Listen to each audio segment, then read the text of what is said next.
you don't teach to the lowest common denominator. You teach to the highest functioning person, and you let everybody else sort it out. If your boss tells you that you can't do something, or your dad tells you can't do something, your football coach, and you do it anyways, was he wrong, or was he motivating you? And that's what I mean when all these opinions collectively in the aggregate are what make up a functioning society. Some people need encouragement. Some people need fucking threats. Some people need hopelessness to motivate them, right? So it's not about being right or wrong. Let's go.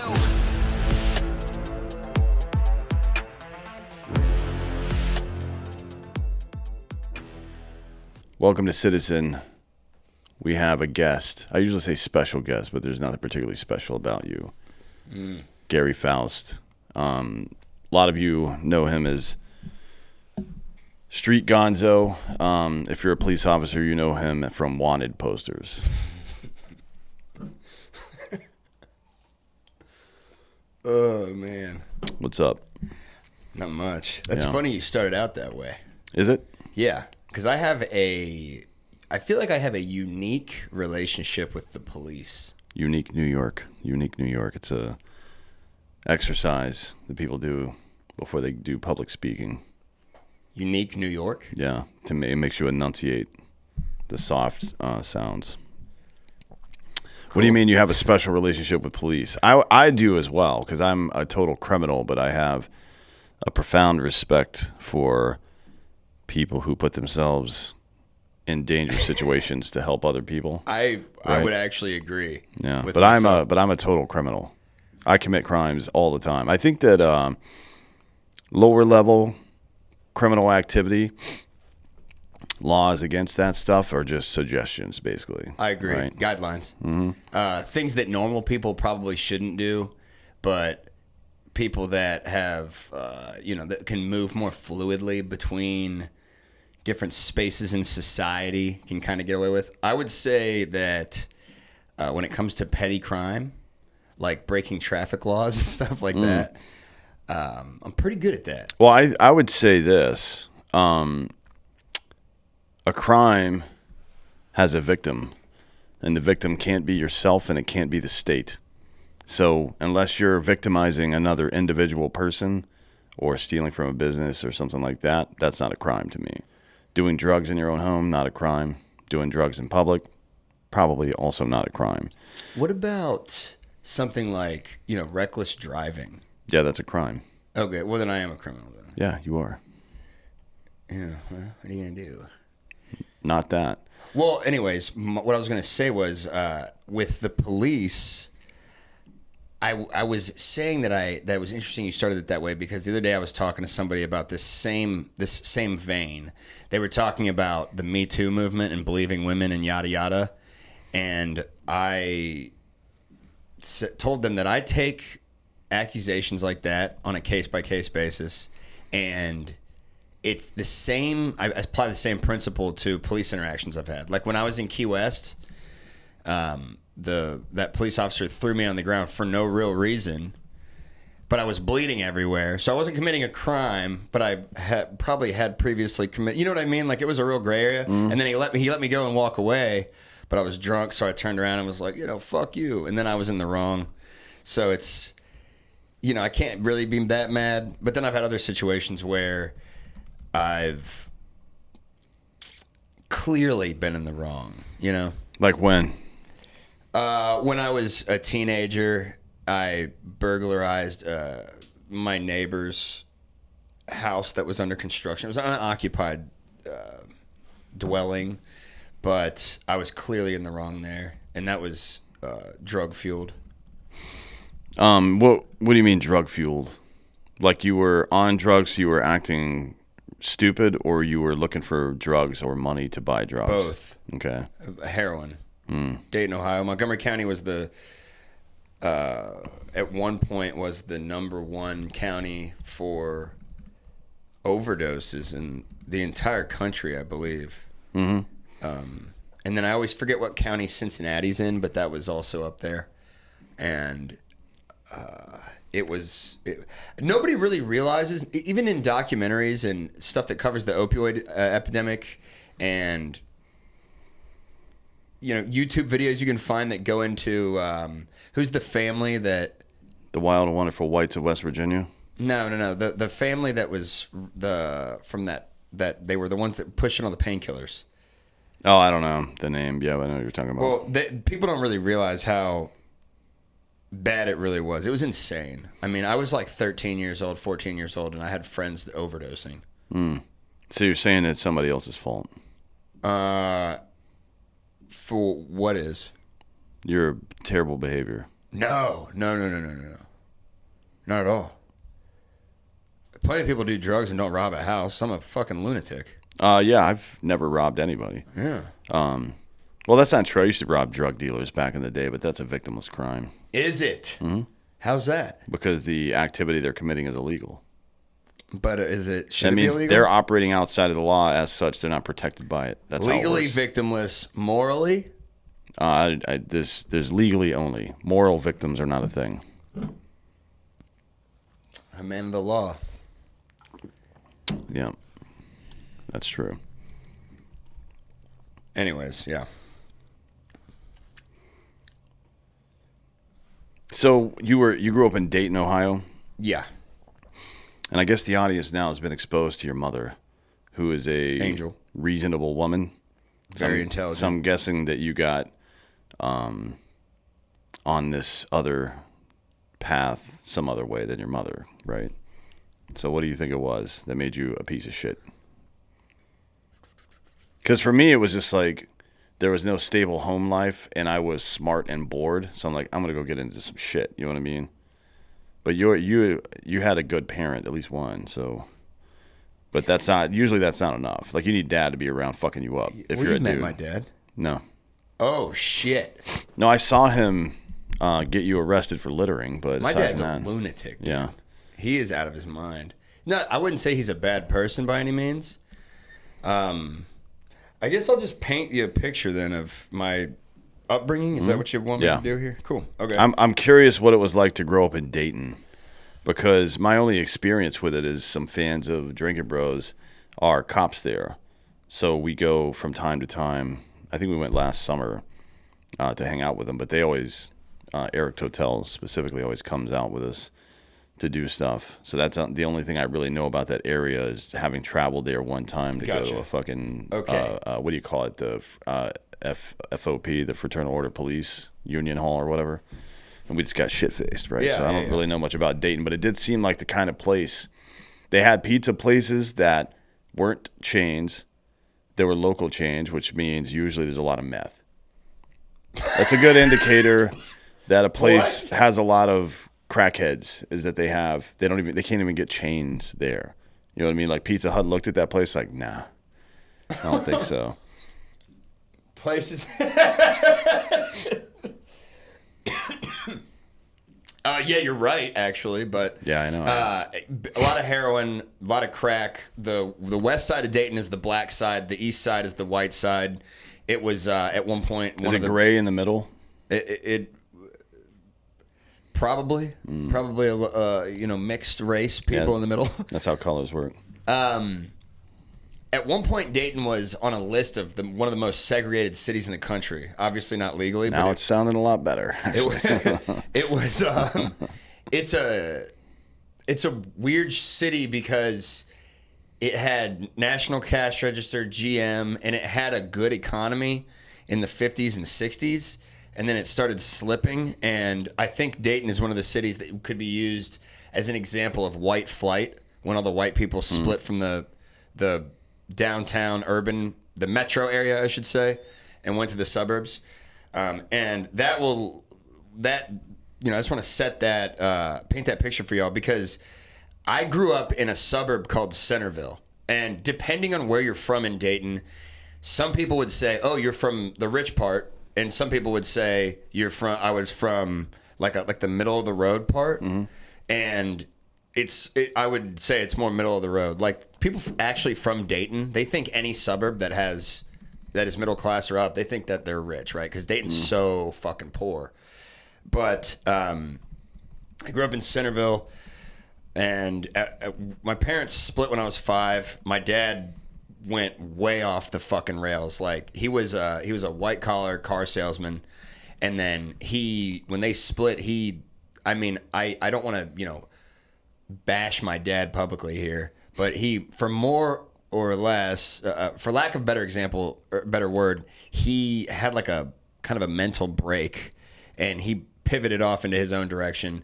And then my mom got remarried. We lived in Covington, Kentucky, lived out there. I went to a private Catholic school because my mom was married to this guy. They actually made good money. I'd say we were upper middle class. And we lived in the ghetto, like super ghetto in Covington. So my mom said, you're not gonna go to public school. You're gonna go to a private Catholic school.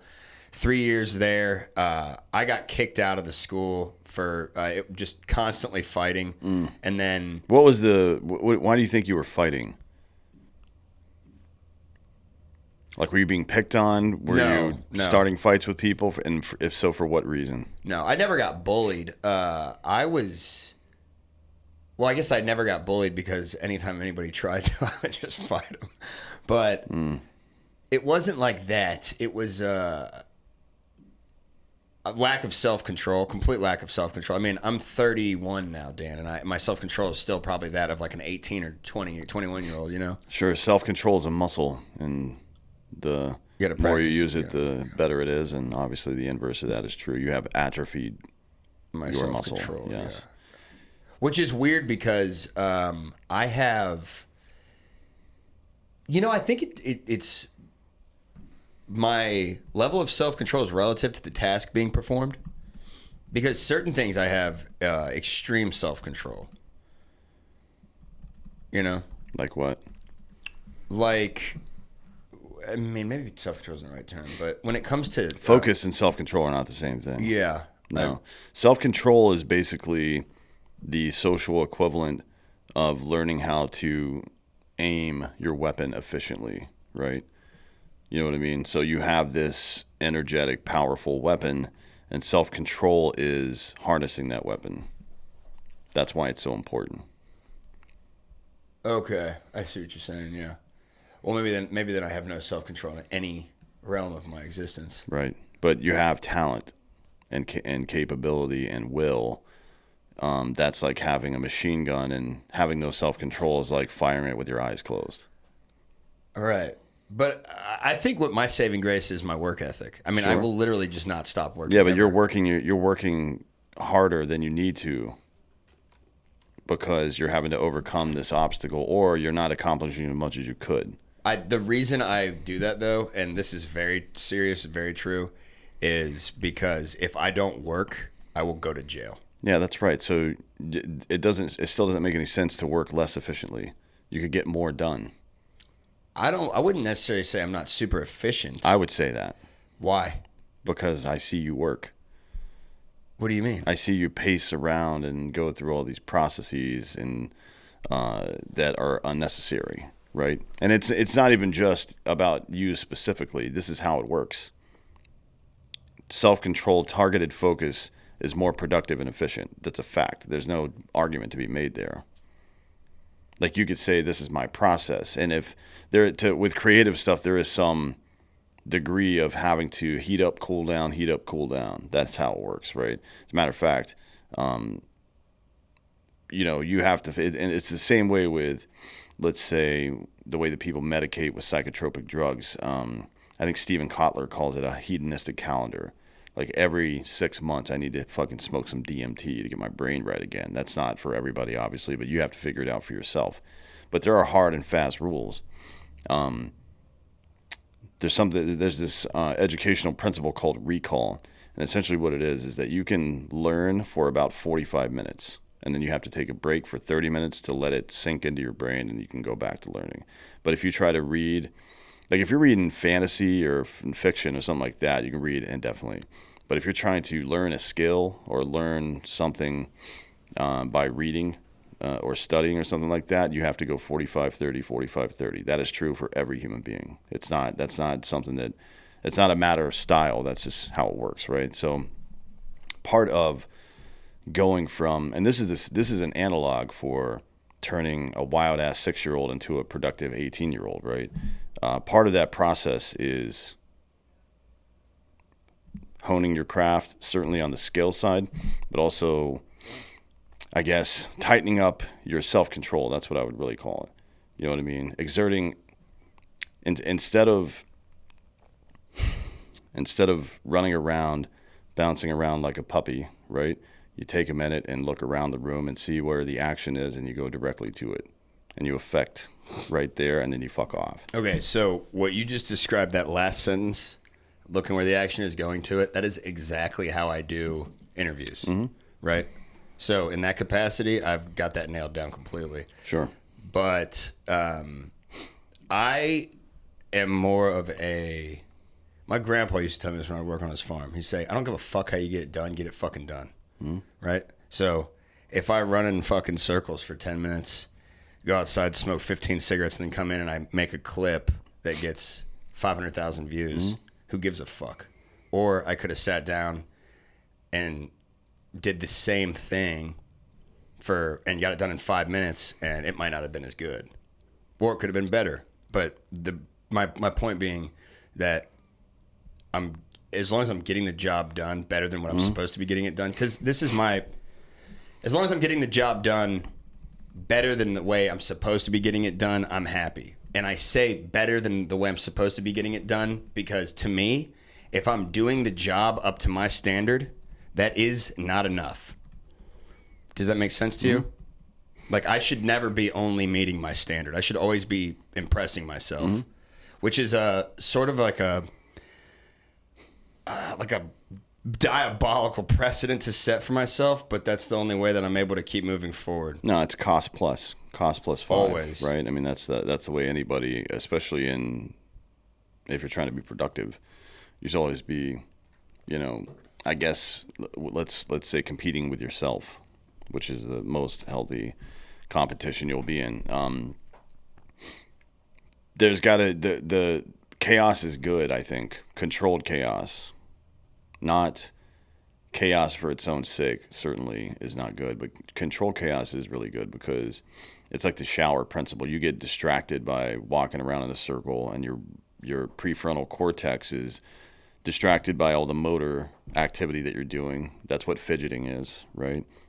There's too much incoming information, there's too much stimulus, so you fidget with something and it shuts off the prefrontal cortex to some degree, and your actual brain can do the work that it's supposed to do. That's why microdosing LSD, psilocybin, etc. is so effective. That's what it's doing. So, that's something that you got to fold in as you get older, and to become more disciplined. And part of it is,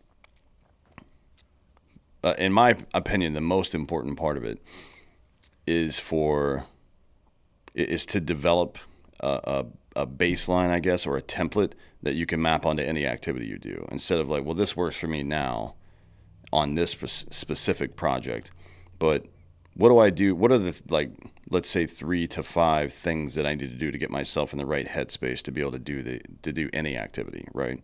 Then you've got a checklist, right? So I know I've got to fucking text 10 people, see what they're up to, because thinking about them creates causal connections in my brain that makes me more creative. That's how that works as well, right? Yeah. So talking to your buddies or people, I mean, historically artists have called them a muse, right?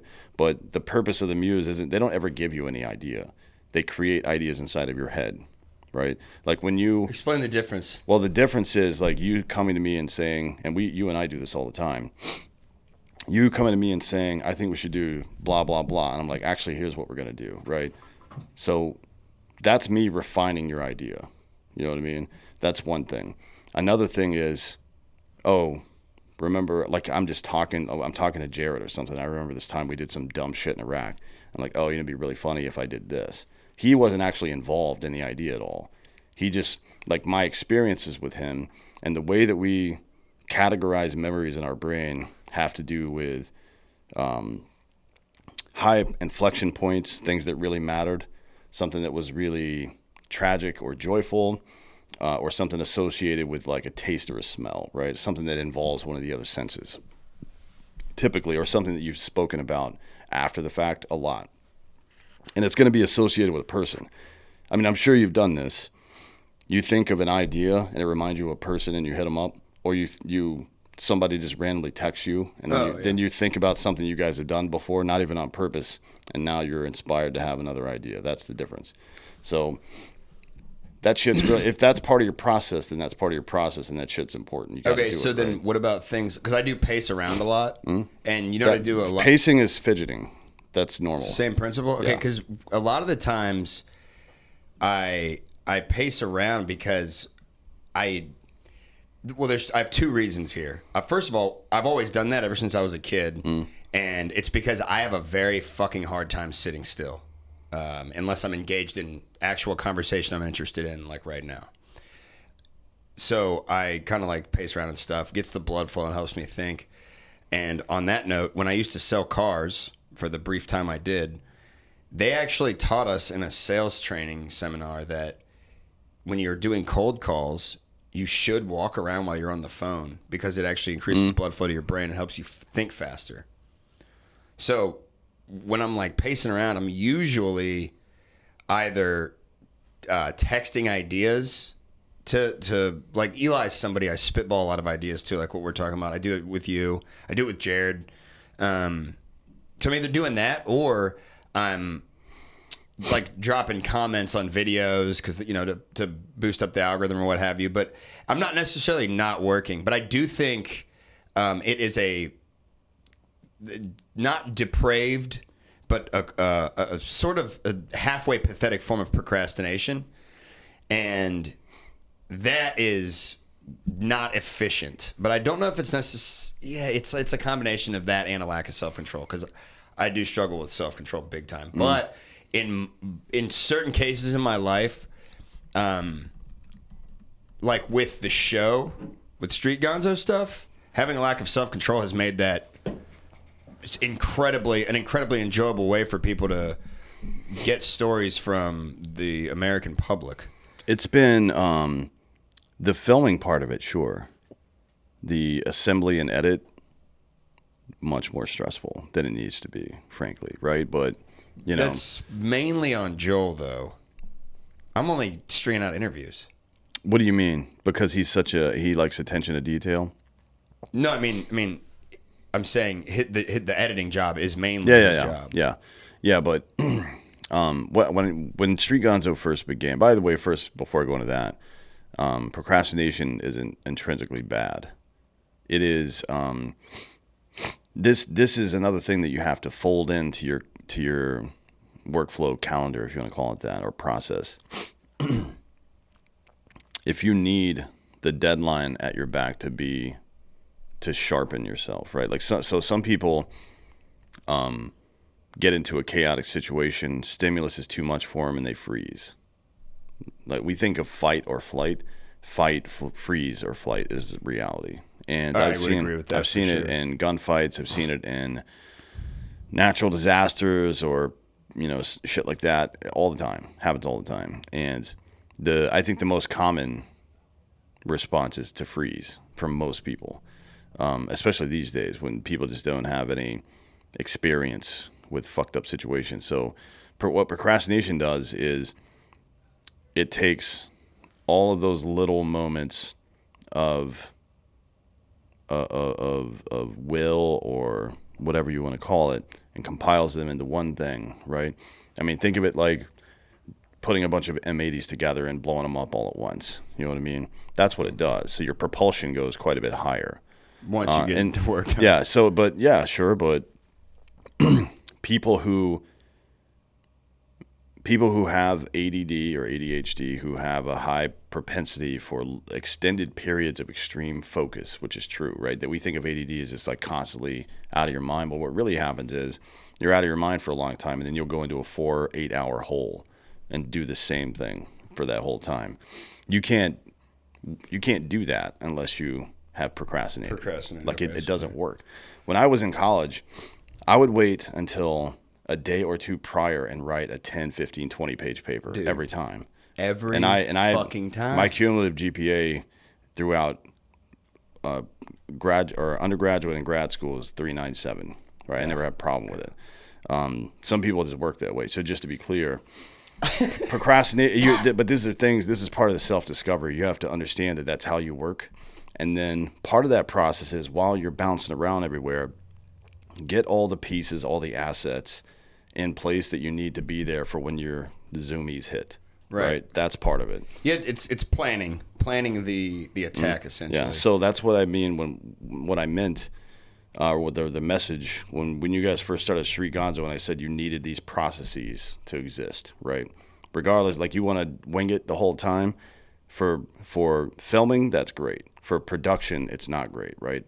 Because of this same reason. Joel's the same way. He's a slow bear, right? Oh my but God. you give him all the stuff that he needs to do the thing, and he'll sit there until it's done. Oh yeah. You know what I mean? Yeah. So that's part of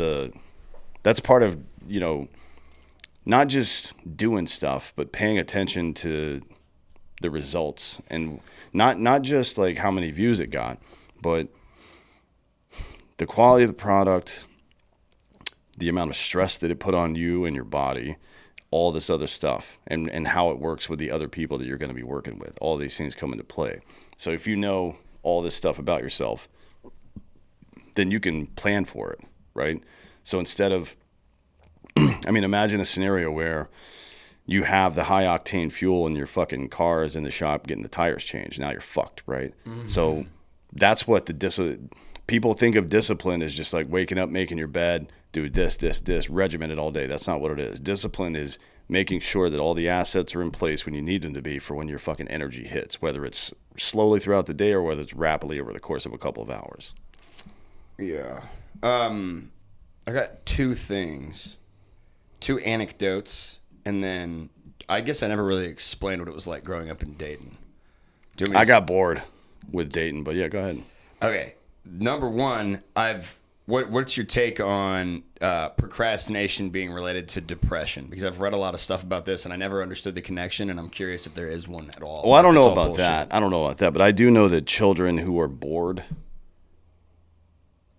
will develop a distaste for authority, because authority sees boredom in children or a lack of productivity in children as a problem, which is not. Obviously, we just discussed exactly why it's not. Right. And they also develop a keen ability to detect bullshit, right? And their brain rejects it. They can't do it. And that's why they struggle in school.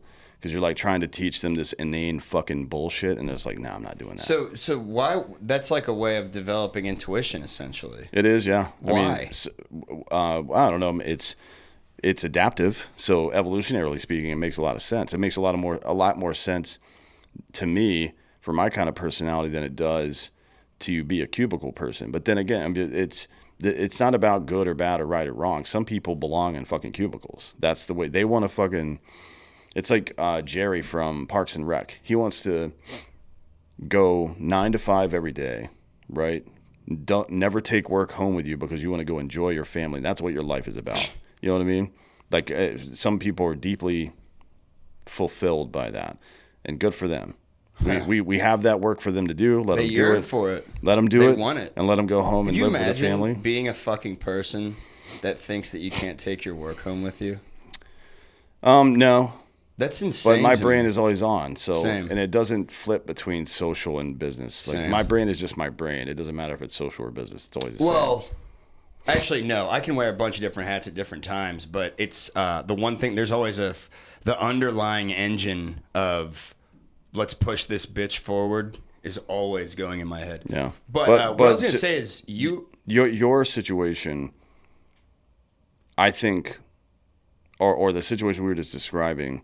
People who are bored as children develop a distaste for authority, a distaste for bullshit, and a keen sense of seeing through weak authority and seeing bullshit, right? And I don't think they're the same, or I don't think they're different. I think that's the same thing. I think that no matter how anti-authority you are, if you fall under somebody who you actually respect, it's not a problem anymore, right? It never is. For sure. Which shows that you're talking about the same thing. Well, my issue in school was I had a bunch of really weak female teachers. This was a motif in my childhood, who I did not respect whatsoever because they had no idea what was going on in my head. They just didn't understand. That's why I didn't respect my mom when I was a kid either. And then as we grew up, my mom and I used to not get along at all, and now we're super tight. We're always on the same page. But I can get back into that in a second. Dude, did you know that I tried to join the military when I was in college? Because yeah, I think you mentioned it. Okay, I was cutting that clip, a clip yesterday of Trump banning transgender persons from the military, right? 15,000. And Ross says you can't get in if you have asthma, and then you said you can't get in if you're on Adderall. Okay, you also can't get in if you have a lengthy criminal record. And when I tried to drop out of UT, I was in journalism school. I wanted to drop out, or not necessarily drop out, but maybe do something where it was in tandem with the military, the Army and the Marines. Those were the two I looked at. They wouldn't take me because of criminal record and because I was prescribed Adderall, right? And I think that my life would have been obviously drastically different. Not even my life trajectory. That's obvious. I think my personality would have been molded a little bit by that. I think I am the exact person who needed to have the structure and discipline of the military. And yeah, I mean, it helped me. I still was anti-authority the whole time I was in. As a matter of fact, I remember one of my buddies, James, told me that I'm the only private that ever showed up to the 82nd Airborne and acted like I was in charge of everything. But some of that is just competence, right? But yeah, it's like it never changed. I never would buckle to weak authority still, right? But what I was able to find was some strong, capable authority. And they had weak authority in the 82nd Airborne. Oh yeah, everywhere. Yeah, everywhere in the military. But it sounds like a platitude, but it is true that if you really want to lead people, you need to know how to follow first, right? Because you follow for a while, you see everything that's right, everything that's wrong. And then you learn what good leadership is. Yeah, you take into account the human effect. I mean, there are different styles of leadership. Some people are encouragers, some people are yellers, some people get physical, some people advocate via proxy, which is to say, I'll use an example of somebody else to make the point to you, or I'll disseminate to just a few people so they can disseminate to everybody else. All of these can be effective, but and a good leader will do those things. A great leader understands that you have to do all of those things depending on who the audience is, right? Some people need encouragement and a pat on the back. Some people need to get grabbed by the chin strap and called a cunt, right? Like different people need different stuff. And that's the difference between good or even bad leadership and great leadership. Now, to the point of the energy and harnessing and all this stuff, some people move cups and others move gallons, right? Is there a functional difference between somebody who moves 1 cup a day for 16 days or somebody who moves 1 gallon over the course of the same period? That's the same amount, right?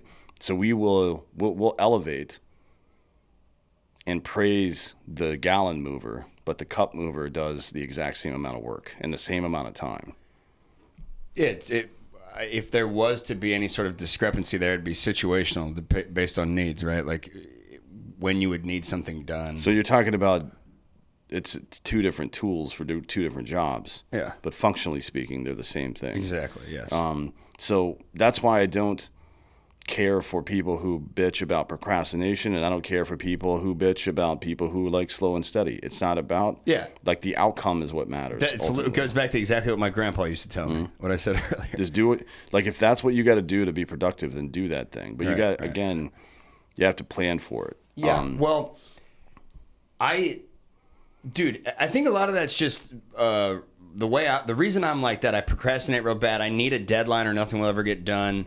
I operate well in chaos. It just goes to show that genetics play a real strong role in people's lives, more so than I think the mainstream society likes to admit, because I'm just like my dad. So when I was growing up, my parents split. I lived in Kentucky, got kicked out of the Catholic school, blah, blah, blah. I'm back in Dayton, and I was with my dad like every other Wednesday or whatever, but my dad is from upstate New York, and he was just always late to pick me up. Doesn't give a fuck about anything. He's all tatted up, and he's got road rage. He's telling people to fuck themselves in traffic.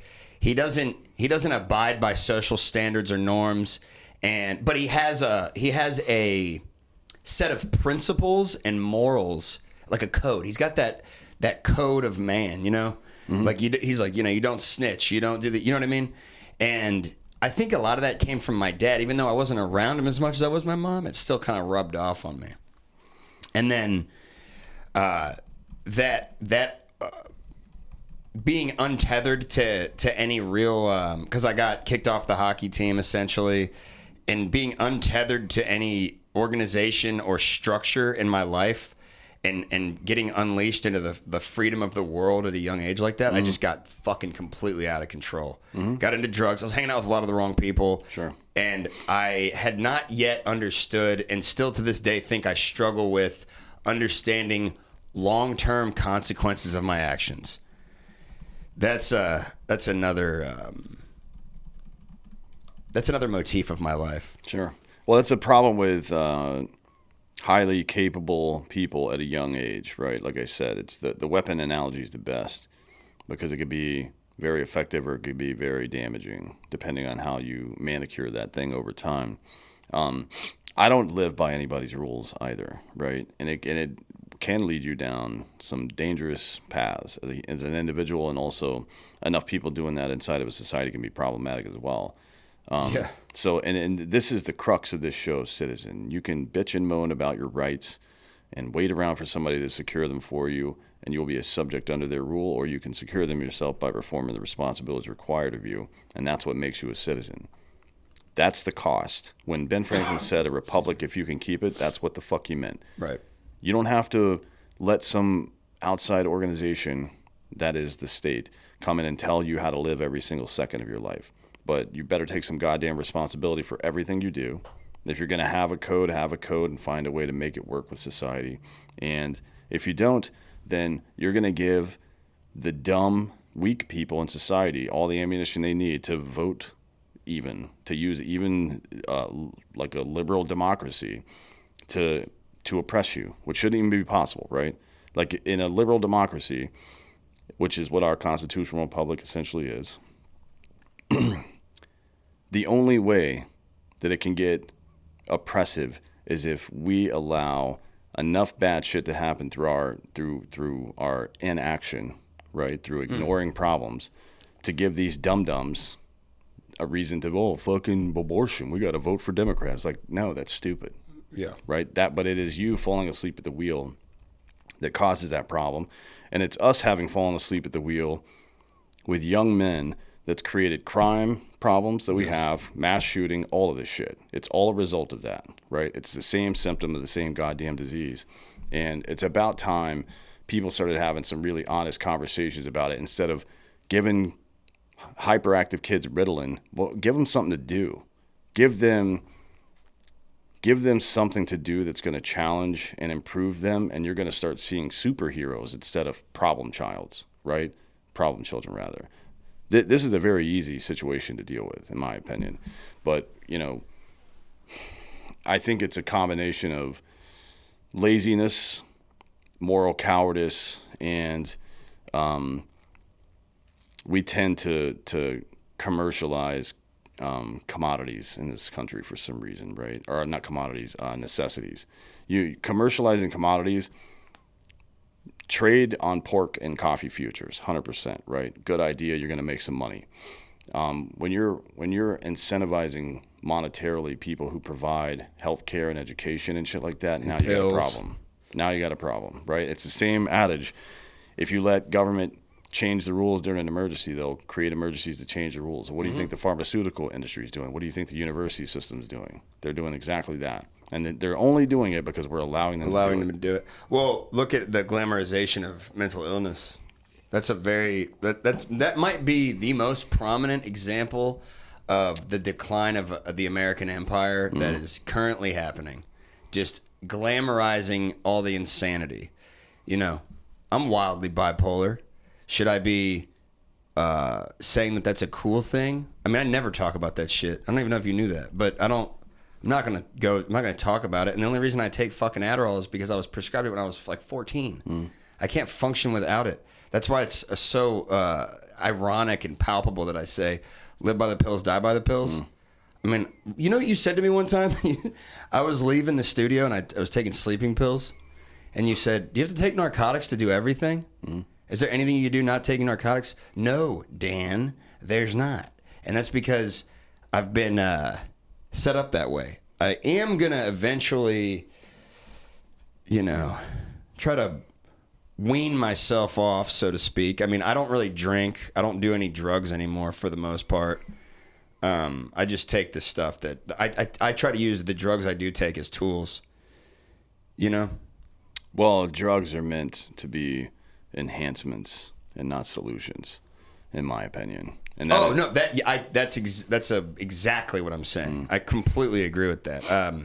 Let me ask you a question. So when I was growing up, a lot of kids were smoking weed, and unfortunately, where I was from, a lot of kids were doing heroin and stuff like that.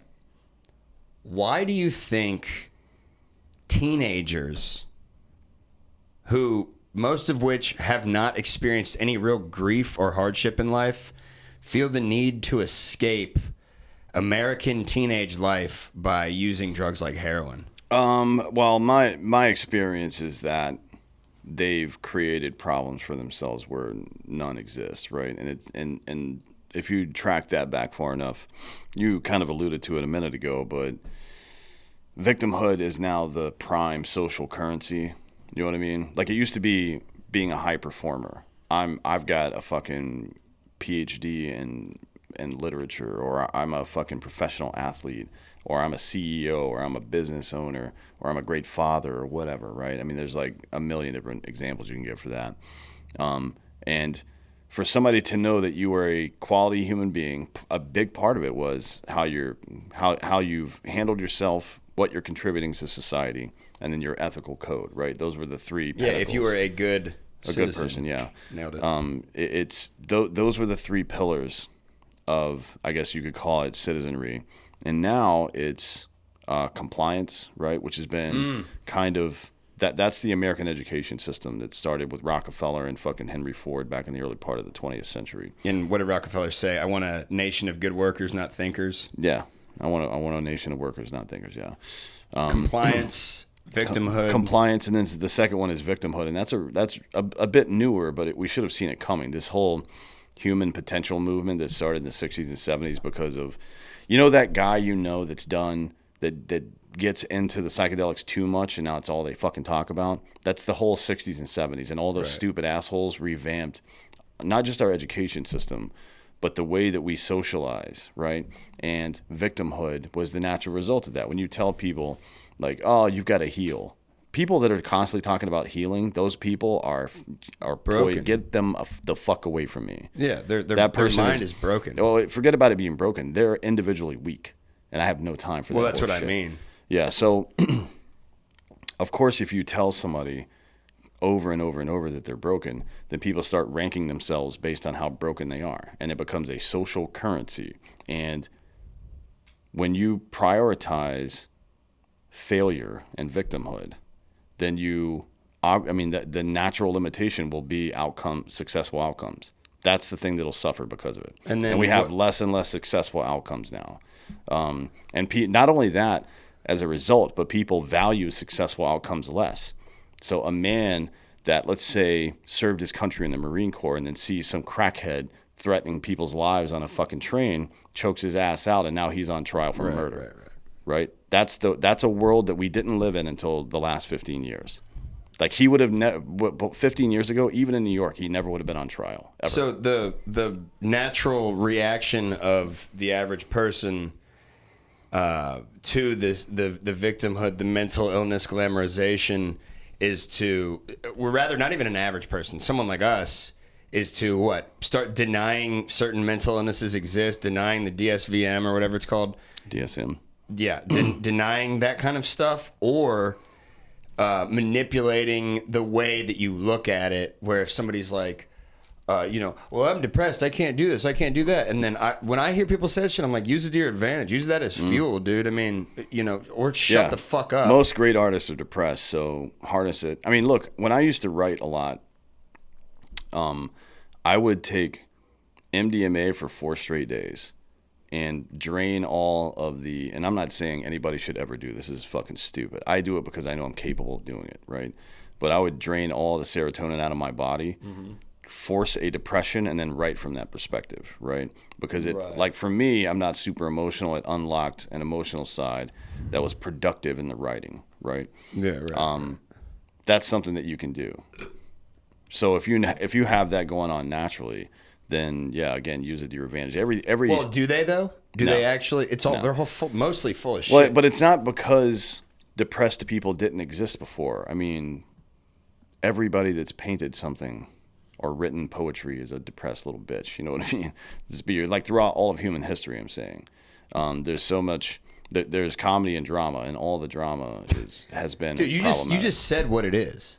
When I was a teenager, I was like, man, I'm depressed. No, it's just being a bitch. That's all it is. Yeah, but I mean, you can use your bitchness too, right? Like everything in your tool belt, every trait, every characteristic, every advantage and every limitation, they can all be good or bad. Right. Well, in my opinion, everything you do, no matter what, should always be viewed as a positive, like delusionally positive, because then you can just move forward through anything. You're not going to get caught up over analyzing things. You're not going to get caught up on, am I a good or a bad person? You're not going to get caught up on that kind of shit. If you just think, oh, I fucking crashed my fucking car into a tree the other day. Well, you know what? There was the good thing about this is this. What's the bad thing? There is no bad thing. Don't care. Move on. Because if you can do that, you can shed dead weight and bad decisions very quickly, and you can move and get much more done and improve yourself as a person much faster. I'm not sure how if you're going to learn any lessons that way.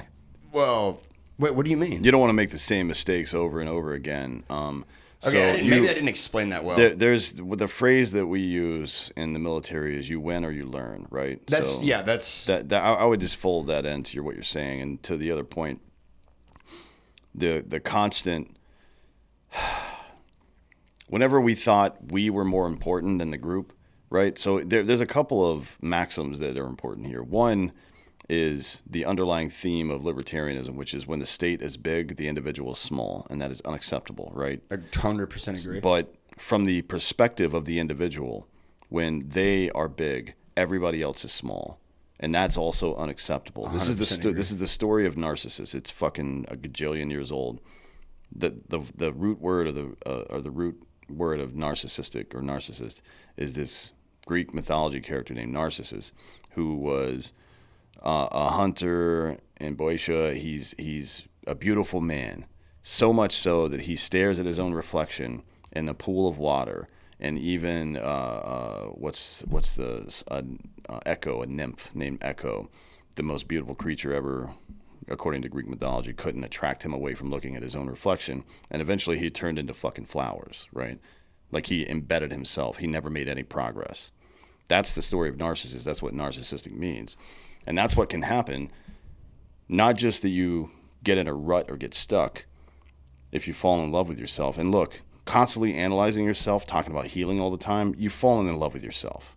Make no mistake. You may fucking walk around with a frown on, pretending like you're depressed and black eyeshadow and all that bullshit, but really you're just a narcissist. You're in love with yourself. Attention-grabbing behavior. Yes. So that is just as bad as just being reckless, if not worse, in my opinion. So you got to push past that shit. Like life is not about you. Life is about what you can provide, what services and productivity you can provide for other people. Did you just compare my reckless behavior to narcissism? Yes. You son of a bitch. Can't believe you said that. So do you know what a mission statement of a company? I weirdly kind of understand what you're saying. I've never even thought of that or connected those two. A mission statement at a company, and I've made this statement before a couple of times, so what comes as no surprise. But at Black Rifle, our mission, like every company has a mission statement. it is a guiding principle that any decision I make inside of this apparatus should support this mission statement. Our mission statement was we provide coffee and culture to people who love America. That was the mission statement for Black Rifle. It may still be, I don't know. But no matter what role I was in, I could always, like a paint swatch, hold my decision up next to that. I'm like, okay, that's good. It supports that, right? The mission statement in life is that it's not about you, right? If it was, we would all be living in individual caves somewhere. No, we build society, right? We do it on purpose. Even if when it gets wiped out, we build it again, even if it costs us everything. So evolutionarily speaking, it's very clear that that is the purpose of all of this. So start from that as a mission statement. What is what I'm doing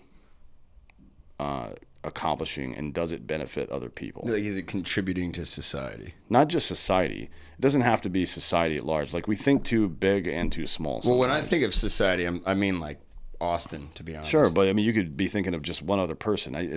We get one of the big barriers to entry to do great things is not thinking that the great thing you're doing is good enough, big enough, right? Like, for example, people who are very touched by homelessness or hunger, right, will get emotional and overwhelmed by it. Like, I can't stop hunger. How can I ever really fix this problem? So, well, you can't, right? You can't stop hunger, but you can stop that motherfucker's hunger right now. Mm-hmm. There's a dude in your eye line right now that you can stop their hunger right now. So go do it.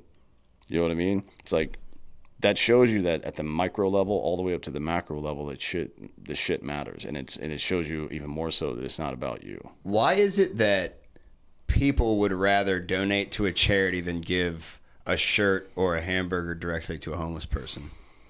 That's a good question. Why do you think it is? Because I think that going and donating money or dropping something off at Goodwill, even though I think dropping something off at Goodwill is probably a step up from just donating money. But, okay, let me rephrase that then. Let me just keep it as simple and basic as possible. I think that donating money to a charity is as simple as probably clicking a few buttons and going and giving blankets or clothes or food to homeless people is actually putting in work, and the average American at large is very lazy and entitled, but they want to come off as they want to look like a good person and make themselves feel like a good person, but it's not actually about the other person they're helping, and they don't want to put in the work. That's part of it. Part of it is low touch point. Part of it is like the problem becomes very real for you when you face it up close. You know, people don't. Oh yeah, I guess I didn't even think about that. People don't hunt their own meat anymore. They've never seen a dead animal that they're going to eat later in the day, right? They've never seen that before, and it's easier to go to the grocery store. Not just like process wise. Obviously, it's easier to drive to HEB and buy steak than it is to go fucking shoot a deer somewhere and then get it processed. But it's also easier for you for your personality. Like, I don't have to face the fact that my hunger has a consequence. You know what I mean?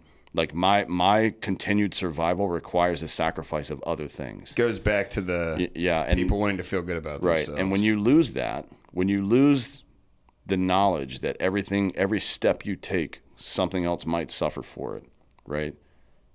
Then you start stepping over homeless people instead of helping them. And that's where we are as a society. Yeah. Well, it's that it really, to boil it down into one simple sentence, people don't want to confront the beast that lives within all of us, the demon. Yeah. Because it's there. Everybody has it. And Dan, I think that every issue that is facing America was basically predicted by George Carlin. The pussification of America, the words you can't say, all that stuff, right? The censorship, the toxic masculinity, the vaccine stuff, like when Carlin, you seen that bit he says about? Yeah, I know. Yeah, dude, I've seen everything he's ever done. Yeah. He nailed it on a lot of things, and I think that there's a reason that people like him are able to predict this kind of shit. I don't know if I don't really know what it is, but like similar, like Bill Hicks also was touching on shit like that. It's wild personalities for some reason seem to. Yeah, I'm working out a thought that I don't have completed. Their minds are unconstrained by conventional thought. Yeah, by conventional thought. Yeah, it's like they can imagine things differently than they are now. Most people can't do that. Yeah. Yes, that's very true. Sometimes I forget that people don't have vision. Yeah, but you know, to or some people don't. No, a lot of people, most people don't. But most people also can't think three-dimensionally, which is why most people can't be good architects, right? Like a real architect or an engineer that can think in 3 dimensions in their head and then put that down onto paper, that's a rare skill. Most people can't do that. And most people can't imagine what a different future might look like. Thinking 3-dimensionally, like in terms of like building a fucking table? Yes. Like carpentry? People don't think like that. No, most people can't do that now. And if you map that again onto social shit, what the result of that is, it's obvious that it would be like that, is that instead of looking back at the founders and what they had to say and reimagining what government today should look like, should, not would or could, but should look like if we followed the principles that they gave us, most people just want to make slight changes to the system that we have now.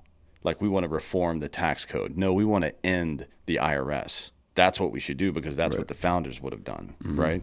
So most people can't break out of that mold and think that way, which is why we need engineers, which is why we need thought leaders to paint a literal picture, right, whether it's in writing or with an image of what right looks like so other people can conceptualize it. That's why what Feynman or Einstein or whoever it's attributed to said, if you can't explain it simply, you don't understand it well enough. We need experts who understand these things well enough to explain them to people, and so they're like, you know what, you're right. We don't need the IRS.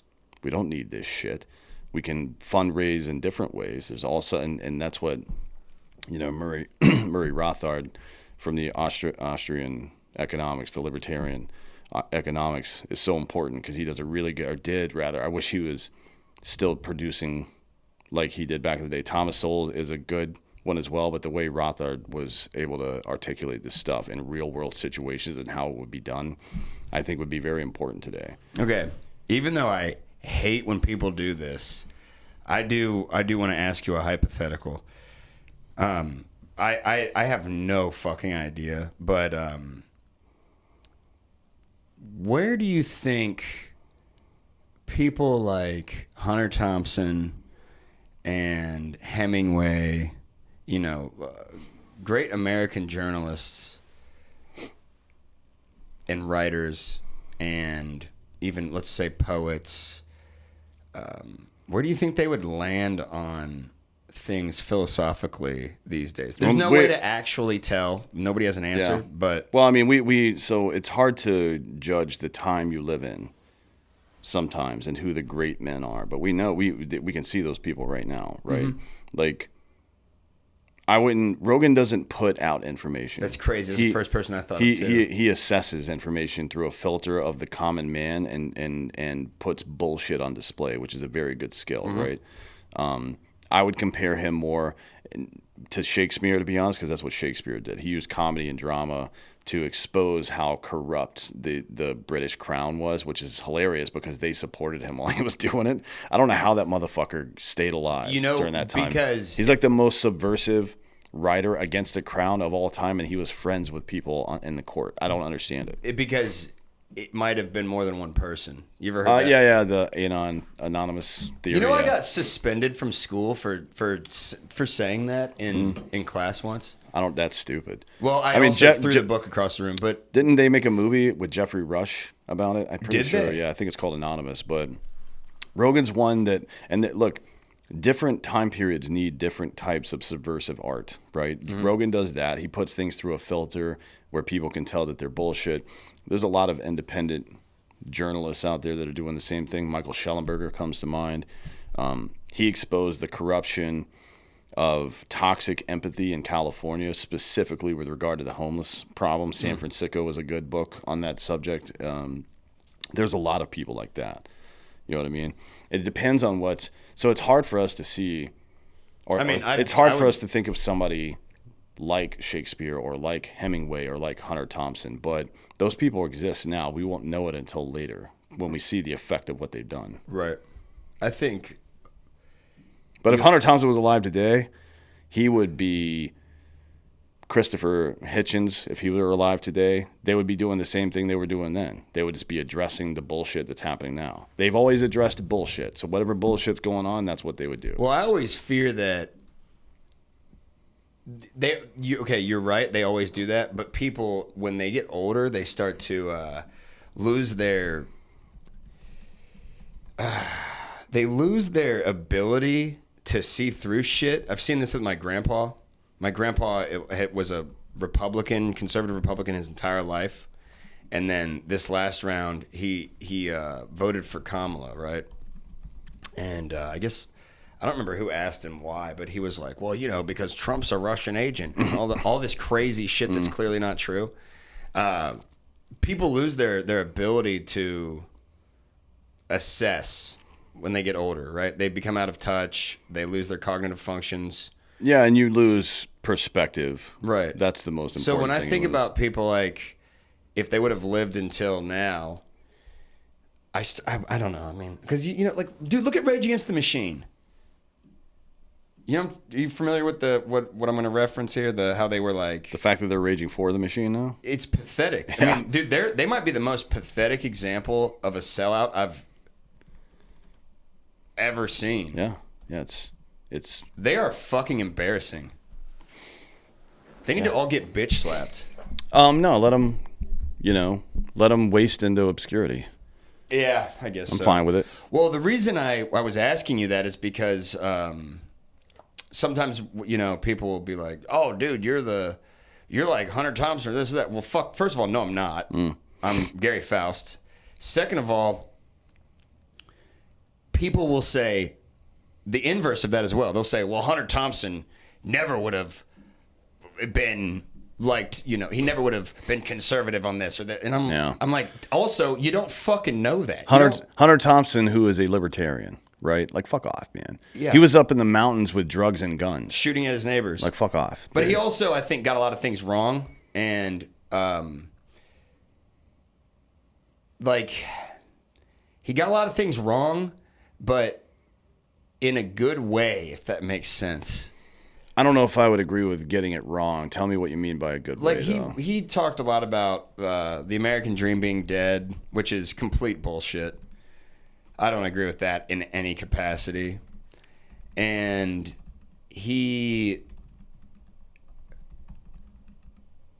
I think, developed a negative... Nihilistic is the word you're looking for. What did he become that nihilistic? Oh, yeah. I didn't use that term. He killed himself because Bush got reelected. That's so dumb. Right? Yeah. So he was like, well, we can't make any new progress now because this one dude got elected. It's like, you're really going to focus it all on one dude? I mean, everybody voted for that Iraq bullshit. And that brings me to my third point, is that he never got his fucking drug and drinking addictions. He never got them under control, so he never became the final form of himself. I feel like he cut himself short before his final thing. I still respect the fuck out of the guy, and he did things his way or the highway, which is very important to the fourth estate, to have people like that, disruptive, carving their own path through the jungle, giving the finger to the man. But I just feel like he left a decent amount on the table. Yeah, sure. But I mean, look, he contributed a lot too. So how much do we want from him? It's like your favorite baseball player is 40 years old now, and he's like, oh, he's only going to hit 250 this year. Fuck that guy. You would never think that way. You know what I mean? You'd be like, oh, well, thanks for your service, essentially, right? And to the other point of, if you think of disparate opinions, even ones that you think are wrong, as ingredients in a meal, in like a dish you're making, then no opinion is specifically or intrinsically wrong. It is the aggregate of all of these opinions that make up a functioning society. Right needs left, hot needs cold. We contextualize things through their polar opposite, right? Why do I like when weather's nice? Because then when it sucks, fucking fucks my life up. Let me define what I mean by wrong then. When I say wrong, I mean what is bad for American society. Saying the American dream is dead is bad for everyone. Well, do you think that saying God is dead was bad from Nietzsche, or yes. No, it wasn't. Because I used to love Nietzsche, what Nietzsche was trying to say is that it's dead. We need to revive it, right? We need this element in our life. Okay, and sure, and I was just gonna say that's why I said he got it wrong in a beautiful, good way with Thompson. He got it wrong, but then that invigorated people like me to be like, hey, fuck you, you're wrong. Look, and then me and Joel go to Vegas and we say, look, it's still alive. We can't kill an idea. Yeah, but if hold on. Here's the issue though, Dan, with like what you said with Nietzsche, because that is the perfect person to use as an example. Nietzsche saying God is dead, and then being like, we need to revive it because nihilism is basically a fucking virus like communism is in my brain, the way I think of it at least. The problem is, how many fucking people hear God is dead and then say we need to revive it? Fucking nobody except scholars. Yeah, but he wasn't talking to common people. But it still gets out there. Doesn't matter. Yes, doesn't it matter. does. No, it's not about you don't teach to the lowest common denominator. You teach to the highest functioning person, and you let everybody else sort it out. If your boss tells you that you can't do something, or your dad tells you can't do something, your football coach, and you do it anyways, was he wrong or was he motivating you? And that's what I mean when all these opinions, collectively in the aggregate are what make up a functioning society. Some people need encouragement. Some people need fucking threats. Some people need hopelessness to motivate them, right? So it's not about being right or wrong. Well, the way I define right and wrong. Yeah, but that's not the way he would define right or wrong. And collectively, if you put you two together, yeah, well, he can fuck himself. Yeah, but if you put the two of you together, you get Street Gonzo. Yeah. You get the successful outcome. You see what I'm saying? So this is the attitude. Yeah, I mean, it all pans out the way it needs to pan out. So you individually need to take on. I don't mean you specifically, but individuals need to take. This isn't about some overarching theory. This is about how individuals should see the world. You look at all these things not as intrinsically good or bad, but as what can I do with it, right? For example, I don't like this particular food, but my friend really likes it. My wife made it for me, so I'm just going to give it to him, right? I've done like it's like banana bread or something. I don't eat sweets, but hey, people at the office like it. I'll take it to them. Give it to them, right? Yeah, same for me. She's still been productive. There's still joy on the other side of it, and I've been a conduit instead of a cunt, right? So it's not all about whether it's right or wrong to me. It's about whether it's functional and whether I can find somebody to pass that function on to. Life is not about you. That is the overarching lesson. Yeah, well, I mean, yeah, that's true, and that's what we're trying to do with the show, with Street Gonzo stuff. I mean, when Joel and I started doing it, we had 2 rules. I said the only rule that I will not fucking fold on under any circumstances while we're shooting this first season here is everything has to be real. Every single thing has to be real. We're not going to fake anything. We didn't do any pickup shots. The only thing that was fake was the fucking trailer that we gave you. Remember you said, hey, go out and get me some street interviews. We went out, nobody was down there. And Joel said, oh, dude, let's make a trailer for a fake TV show. That was fake. And the irony of the most fake trailer for a fake show turning into the realest show on YouTube is hilarious. And it's awesome, but that was what we wanted to do. And the reason we want to make it fucking real is so that we can tell real stories and circumvent legacy media and all their bullshit to show people what America is really like. It's unfiltered. I mean, obviously Joel spices them up and makes them funny and puts a little funny shit in there, but the interviews are all fucking real. And the other rule was that I don't drink, which obviously that's its own realm of. Look, sometimes you got to negotiate the the terrain in front of you. Joel was saying that he wants to add a third rule, which is if I do drink, then he doesn't drink. So as long as one of us isn't drinking. We call that Kentucky windage. Dude, I started actually tallying up my relapses on my leg. Nice, yeah. Because I think it's going to be, it would be really embarrassing for my whole leg to be covered in tallies. So maybe that'll prevent me from drinking. Although, then again, I don't really get embarrassed. So maybe that was half-baked Well, at solution. least you'll get a tattoo out of it. Well, we've got to go do another show. So tell everybody where they can find you and all the work. Okay, so the show is on Drinking Bros, obviously, Street Gonzo. And then I've got a YouTube channel that is just Gary Faust. You can search that. It's got a bunch of old stuff. My Instagram's Street Gonzo because Ross basically told me, wear that fucking sailor hat, change your Instagram to Street Gonzo. Because Ross is a marketing genius, all right? And if you watch the show, you already know that. But we have 14 episodes. We shot all of them in 14 weeks. It was insane. They all came out on Fridays at 5 p.m. We would plan, travel, shoot, edit, clips, segment, and produce each episode in a week. It almost killed Joel. He had a full-blown mental breakdown in Key West. Me, on the other hand, I had a full-blown mental breakdown 10 years ago. So I cannot be touched by these things, and I walk with God, so I can't die either. So yeah, check out the show. Go like it. Go watch the... Actually, let me leave this up to you, Dan. If you were to recommend an episode to start on, where would you say start? I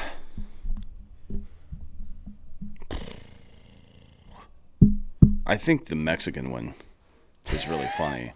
Do Mexicans have the N-word pass is my favorite. With JD? Yeah.